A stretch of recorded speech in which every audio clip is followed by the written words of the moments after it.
అవుతుంది. నేను ఈడబ్ల్యూఎస్ ఒకసారి కాలర్ తీసుకుందాం. మనతో పాటు అభయ్ గారు లైవ్ లో సిద్ధంగా ఉన్నారు. అభయ్ గారు నల్గొండ నుంచి. హలో, నమస్తే అభయ్ గారు, చెప్పండి.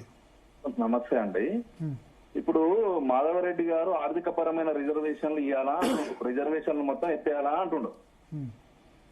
రెడ్ల దగ్గర ఉన్నటువంటి ఆస్తులు వినిపిస్తుందా అండి? చెప్పండి. రెడ్ల దగ్గర ఉన్నటువంటి ఆస్తులు మొత్తం ఈ బీసీ ఎస్సీ ఎస్టీలకు పంచుతారా? లేనటువంటి ప్రతి పేదవానికి ఇస్తారా? అది ఇస్తారా అండి? అది సాధ్యమైందా? ఈ ఆస్తి ఎవరిచ్చారు? తను కష్టపడితే వ్యాపారం చేసుకుంటూ ఇచ్చారు. ప్రభుత్వం ఇచ్చిందా, లేకపోతే సమాజం ఇచ్చిందా, లేక రాత్రి వచ్చి రెడ్ల మీద ఇంటి మీద ఓసిన ఇంటి మీద డబ్బులు పడ్డాయి? రెడ్డి గారు చెప్పేది వినండి. ఈ ఆస్తులు ఎక్కడి నుంచి మీకు వచ్చినాయంటే మహారాష్ట్ర నుంచి వలసవాదులుగా వచ్చినటువంటి ఇక్కడికి వచ్చి రెడ్లు మీరు ఇక్కడ వలస వచ్చిరు. ఈ భూమి పుత్రులు అయినటువంటి బీసీ ఎస్సీ ఎస్టీల రక్త మాంసాలను దోచుకొని ఇవాళ మీకు ఆస్తులు వచ్చినాయి. ఎవరు రక్త మాంసాలను దోచుకోలేదు.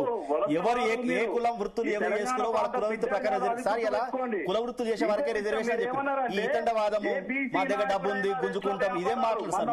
ఒక మాట అన్నాడండి ఈయన మాధవరెడ్డి గారు. సార్ నేను అదే అడుగుతున్నాను, ఏంటంటే ఆస్తులు కూడా పంచుతారా? ఎవరు ఆస్తి ఎవరిచ్చిరు, ఎవరు కష్టపడ్డారు? అరే నువ్వు కష్టపడకుండా, నువ్వు ఉద్యోగం చేయకుండా, వ్యాపారం చేయకుండా నేను ఇలా జనాభా సంఖ్య ఉంది కాబట్టి నేను గుంజుకుంటా అంటే ఎట్లయితుంది సార్? ఇప్పుడు నేను ఆకలిని తట్టుకోను, లేకపోతే తినకుంటాను, నేను కష్టపడి సంపాదించుకున్నాను సార్. అభయ్ గారు ఉన్నట్టున్నారు. చెప్పండి. డబ్బులు అడుగుతున్నారట, బ్లాక్ మెయిల్ చేస్తున్నారట. మరి ఎవరు అడిగారు? నీ దగ్గర ఏమైనా డాటా ఉందా? ప్రూఫ్ ఉంది. ఎవరైనా బ్లాక్ మెయిల్ చేసినట్టు నీ దగ్గర ప్రూఫ్ ఉంది, ఆధారం ఉందా? ప్రూఫ్ ఉంది, చూపిస్తా. ఇప్పుడే చూపిస్తా. నేను భరత్ గారికి చూపిస్తా. ఏ స్కూల్ దగ్గరికి పోయో మీటింగ్ 18వ తారీఖు మీటింగ్ ఉందని 10,000 అడిగారో భరత్ గారికి ఇప్పుడే చూపిస్తా. వ్యాపారాలు చేస్తారో నేను కూడా భరత్ గారికి చూపిస్తా. ఎక్కడ ఏ అసైన్ భూముల్ని గుంజుకొని లాక్కున్నారో, ఎక్కడ మా భూముల్ని మొత్తం గుంజుకొని ఇవాళ బాబులుగా బడా వ్యాపారులుగా ఎదిగిరో అవన్నీ డాటా మా దగ్గర ఉన్నది. బడా వ్యాపారం చేసిన తోటి మా పేదలతో మాకేం సంబంధం బ్రదర్? ఏ కులంలో అయినా వ్యాపారం చేసిన వాళ్ళు ఉంటారు, ఏ కులంలో అయినా వ్యాపారం గుంజుకున్న వాళ్ళు వచ్చారు. అంటే రెడ్డే గుంజుకోరా, బీసీలు గుంజుకోరా? వ్యాపారం చేసిన వాళ్ళకి మాకేం సంబంధము? భరత్ గారు తప్పంతా రెడ్డిలదేనంట. వాళ్ళు చేరదీసిరాట మమ్మల్ని. అరే నీకు సమాజం తెలియకపోతే మాట్లాడరాదబ్బా. సమాజంలో నీకు సబ్బన కులాలను చేరదీసిన కాదు తెలుసుకో. మీరు ఎవరు వినండి మాధవరెడ్డి వినండి. 5 ఏళ్ళకోసారి మా కాళ్ళు మొక్కుకుంటా మా ఓట్లను వేసుకొని గద్దెనెక్కినాక మిమ్మల్ని అభివృద్ధి చేస్తాము, పేదరికాన్ని నిర్మూలన చేస్తామని చెప్పి అధికారంలోకి వచ్చి ఇలా 1000 కోట్ల సంపన్నులై మమ్మల్ని రాజకీయాలు మీరు చేయొద్దు, బీసీలు మీరు రాజకీయాలు చేస్తే మీ దగ్గర సంపద లేదు కాబట్టి మీకు టికెట్లు ఇవ్వమని చెప్పి కోట్ల కొద్ది డబ్బులు ఖర్చు పెట్టి ఎన్నికల్లో గెలిచి ఇవాళ వీళ్ళకు రిజర్వేషన్లు ఎందుకు, బీసీలకు అవసరం ఉందని చెప్పి ఏ వైశ్యునికి అక్కర్లేదు, ఏ బ్రాహ్మణునికి అక్కర్లేదు, ఓ రెడ్డానికే వచ్చింది ఇక్కడ అక్కర. అంటే నువ్వు రెడ్డి ఆయన కోర్టుకు కేసు పోయినా చెప్పాక బా నువ్వు సమస్య చెప్పు. రెడ్డి ఆయన వేస్తాడు, కోమటాయన కూడా వేస్తాడు, కోమటాయన కూడా వేసాడు, వెల్మాయన కూడా కేసు వేసాడు. మీకు తెలియకపోతే చెప్తా కానీ ఎవరు చెప్పారు?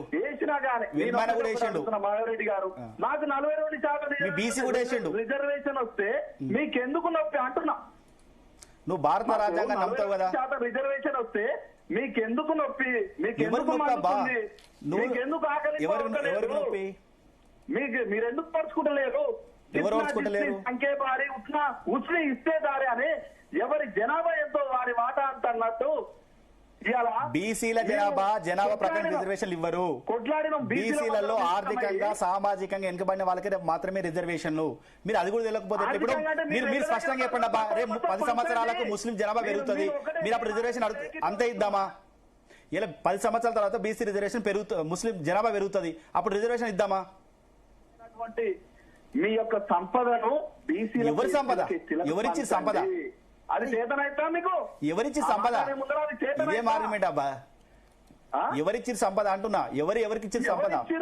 ఈ పేద ప్రజల ఈ బడుగు బలహీన వర్గాల సంపద దోచుకోండి. ఆ పేద వర్గాలలో, ఆ బడుగు బలహీన వర్గాలలో మేము కూడా ఉన్నాము. ఆ పేద వర్గాలలో, ఆ బడుగు బలహీన వర్గాలలో మేము కూడా ఉన్నాము. కులంలో ఒక ఎమ్మెల్యే ఉన్నది మాత్రం ఆర్థికంగా ఉన్నట్టు కాదు. నువ్వు ఉంటే నీ తోటి వాని ఆకలి అవుతుంటే వానికి అన్నం పెడుతుంటే వాని అన్నాన్ని గుంజుకునే వ్యక్తి ఎవరు తోటివాడు? అరే మీ కులంలో బీసీలు కానోళ్ళు వచ్చి బీసీలు మీ సంక్షేమ పథకాల వాటాలు తీసుకుంటే మీరు సపరేలే గానీ నాకు రాజ్యాధికారం లేదు, సర్పంచ్ల మింగ్ కాలేదు, ఎంపీటీసీల మింగ్ కాలేదు, జెడ్పీటీసీలం కాలేదు, జెడ్పీ చైర్మన్లం కాలేదు.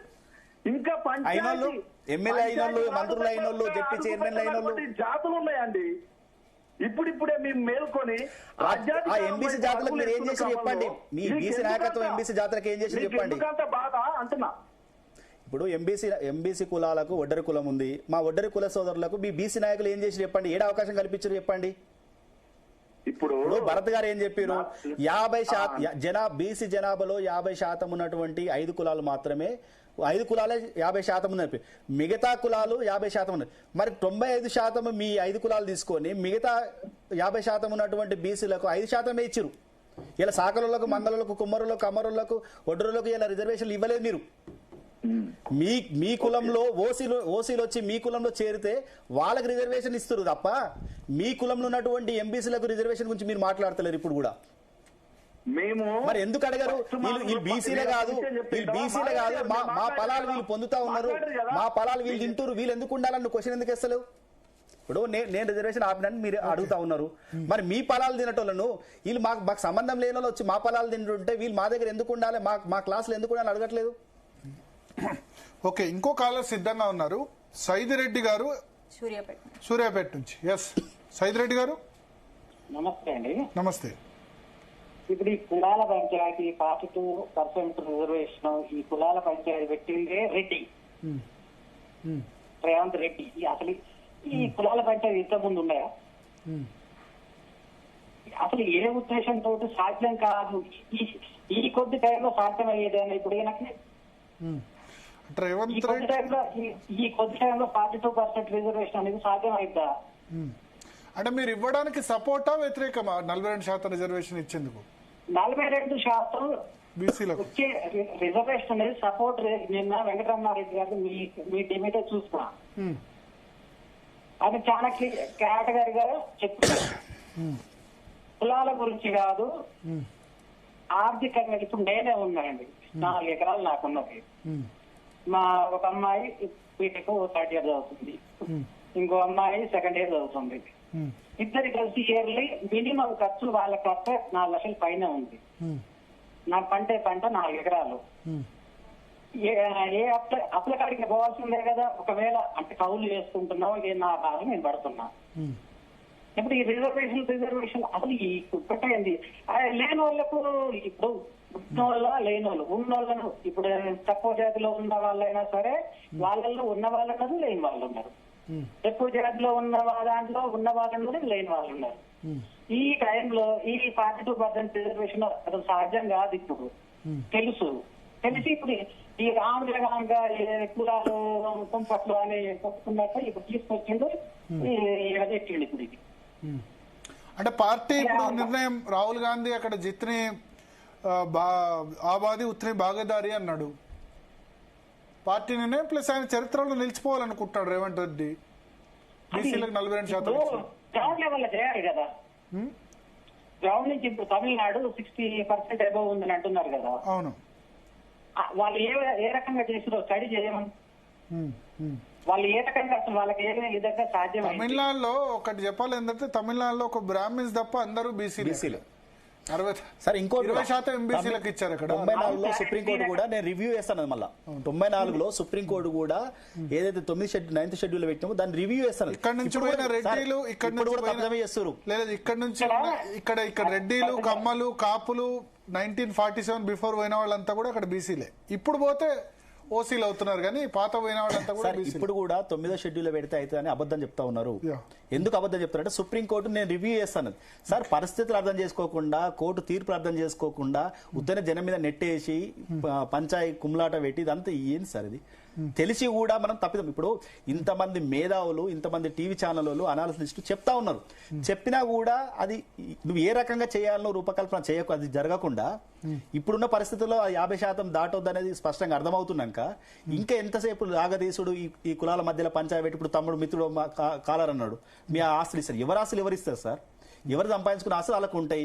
నేను కష్టపడకుండా నేను సంపాదించుకున్న ఆస్తులు, కష్టపడి సంపాదించుకున్న ఆస్తులు ఒకటి ఏంటంటే ఇప్పుడు